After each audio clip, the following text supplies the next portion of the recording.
Sir hand flapping এর জন্য ম্যানেজমেন্টের জন্য একজন অকুপেশন থেরাপিস্ট কিভাবে কাজ করেন? Thank you. আসলে হ্যান্ড ফ্ল্যাপিং জিনিসটা কি এবং কেন করে এই জিনিসটা আমাদেরকে আগে অনুভব করতে হবে।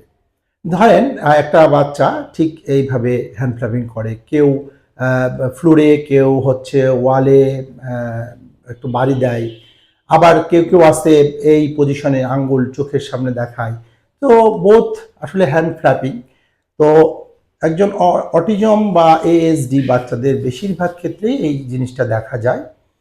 তো এর পেছনে আমরা যেটা করি অ্যাজ এ অকুপেশনাল থেরাপিস্ট, আমরা ফার্স্টলি অবজার্ভ করি যে হ্যান্ড ফ্ল্যাপিংটা আসলে কি ধরনের হ্যান্ড ফ্ল্যাপিং করছে।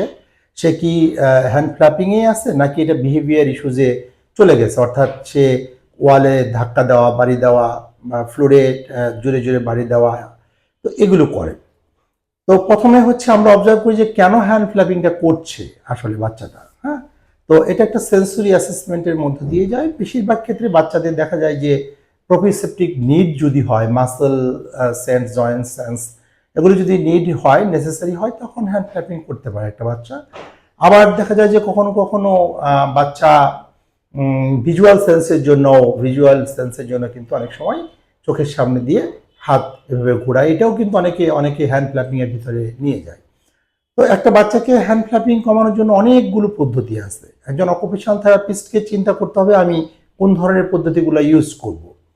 ফার্স্টলি যেমন আমরা হুইল ব্যারো এক্সারসাইজ আমরা চিন্তা করি, যে জয়েন্ট কম্প্রেশনগুলো পরে, যেটা হচ্ছে হাতে হাঁটা, এই পায়ে ধরে। তো এটা প্যারেন্টসরাও করতে পারে বাসাতে, বাট একজন অকুপেশনাল থেরাপিস্টের সুপারভিশনে শিখে তারপরে করাটা বেটার। আর আমি এরপরে যেটা বলবো যে জয়েন্ট কম্প্রেশনগুলো আমরা স্লোলি দিতে পারি, হ্যাঁ, ফিঙ্গারে এবং রিস্টে। এরপরে হচ্ছে আমরা যেতে পারি থেরাব্যান্ড এক্সারসাইজ। আমরা এরপরে যেতে পারি বেশ কিছু ভাইব্রেটর সেন্সরি যে ইউজ করি, বিশেষ করে অনেকে ডলফিন ম্যাসাজ ইউজ করে, হ্যাঁ, ভাইব্রেটর সেন্স ইউজ করে। তো এই জিনিসগুলোর মাধ্যমে কিন্তু একটা বাচ্চার হ্যান্ড ফ্ল্যাপিংটা কমানো যায়। এখন প্রশ্ন হলো আপনার এটা ধরে রাখতে হবে। তো আমরা অনেক সময় এইটা কমানোর জন্য কিন্তু রুফ সুইং, যেটাকে ল্যাডার সুইংও বলে অনেকে, তো সেটাও করে থাকি। অর্থাৎ বাচ্চা হোল্ড করে রাখবে, হ্যাঁ, হোল্ড করে সুইং করবে, হ্যাঁ, সেটাও করে থাকি। বাচ্চাকে ক্লাইম্বিং এক্সারসাইজ দিয়ে থাকি।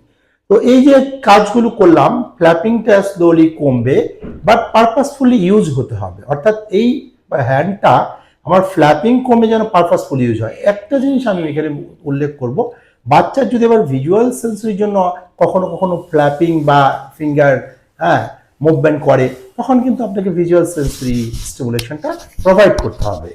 আচ্ছা, এক্ষেত্রেও একজন অকুপেশনাল থেরাপিস্টের হেল্প আপনাকে নিতে হবে। আমরা অনেক সময় সুইংয়ের সাথে, হ্যাঁ, ভিজুয়াল সেন্সরি উইথ অডিটরি আমরা দিয়ে থাকি। তো সেক্ষেত্রে এটা ডেভেলপ হয়, বাচ্চার হ্যান্ড ক্ল্যাপিংটা কমে আসে। আর আরেকটা ব্যাপার হচ্ছে যেটা বলছিলাম, যে এই হ্যান্ড ক্ল্যাপিংটা কিন্তু আমাদের কাজের নিয়ে আসতে হবে। অর্থাৎ এটা যে হ্যাম্পার্ড করে ইন ফিউচারে, বাচ্চা দেখা যায় যে পেন্সিল ধরে না, হ্যাঁ, পেন্সিল ধরে লেখালেখি যে একটা কাজ, ডেইলি অ্যাক্টিভিটিস, সেইখানে হেল্প করে। বাচ্চাকে কিন্তু ফাইন মোটরের কাজগুলো করাতে হবে, হ্যাঁ, বাইল্যাটারাল অ্যাক্টিভিটি করাতে পারি, আমরা বল ক্যাচ থ্রু করাতে পারি। সো এই যে বিষয়গুলো, এই কাজগুলোর মাধ্যমে আপনাকে একজন অকুপেশনাল থেরাপিস্টই বলবে, গাইডলাইন দিবে যে আপনার বাচ্চাটার কি ধরনের হ্যান্ড ক্ল্যাপিং আছে এবং এই হ্যান্ড ক্ল্যাপিংটাকে কমানোর জন্য কোন কোন পদ্ধতি অবলম্বন করতে হবে। আসলে কারোর সিভিয়ার মাত্রায় থাকে, কারোর আবার দেখা যায় যে খুব অল্প মাত্রায় থাকে। সো এই যে বিষয়টা, এটা কিন্তু অকুপেশনাল থেরাপিস্টের উপরে অবজারভেশন এবং অ্যাসেসমেন্টের উপর নির্ভর করছে।